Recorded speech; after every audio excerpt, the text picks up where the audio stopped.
एक महत्त्वाची बातमी। पश्चिम महाराष्ट्रात शरद पवार गटाला अधिक जागा मिळतील। कोल्हापूरच्या जागेबाबत चर्चा सुरू आहे अशी माहिती सूत्रांनी TV9 दिली आहे। शरद पवार गटाला 10 ते 12 जागा मिळण्याची शक्यता आहे। शरद पवारांच्या राज्यभरामध्ये सभा होणार असल्याची देखील माहिती मिळते।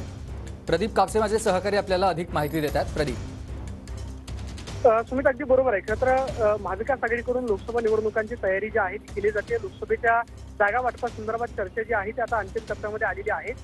लोकसभा निवडणुकीमध्ये शरदचंद्र पवार पक्षाला जवळपास 10 ते 12 जागा ज्या आहेत त्या मिळू शकतात असा प्राथमिक अंदाज वर्तवण्यात येतोय। आणि त्याच संदर्भात आज जी खरं तर शरद पवारांसोबत बैठक झाली, महत्त्वाचे नेते उपस्थित होते। आजच्या बैठकीमध्ये चर्चा झालेली आहे। लोकसभा निवडणुकीच्या दृष्टीनं शरद पवारांच्या राज्यभरामध्ये सभा ज्या आहेत त्या होणार आहेत। 24 तारखेला पुण्यामध्ये पवारांची पहिली जाहीर सभा जी आहे ती पार पडते।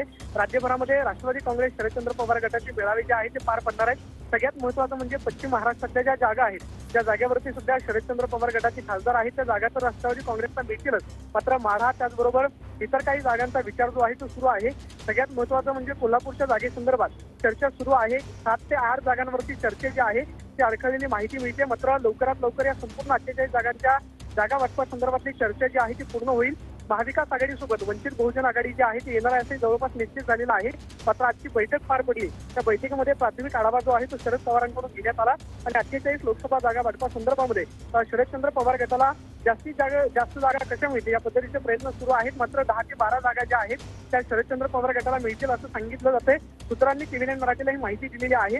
सगळ्यात महत्त्वाचं म्हणजे पश्चिम महाराष्ट्रातल्या ज्या जागा आहेत राष्ट्रवादी काँग्रेस शरदचंद्र पवार गटाचा बेस जो आहे तो पश्चिम महाराष्ट्र, त्याचबरोबर आपल्याला संपूर्ण राज्यभरामध्ये जरी पाहायला मिळत असला तरी सुद्धा पश्चिम महाराष्ट्रातल्या जागा शरदचंद्र पवार गटाला मिळतील। नक्कीच, धन्यवाद तुम्ही दिलेल्या सविस्तर माहितीसाठी।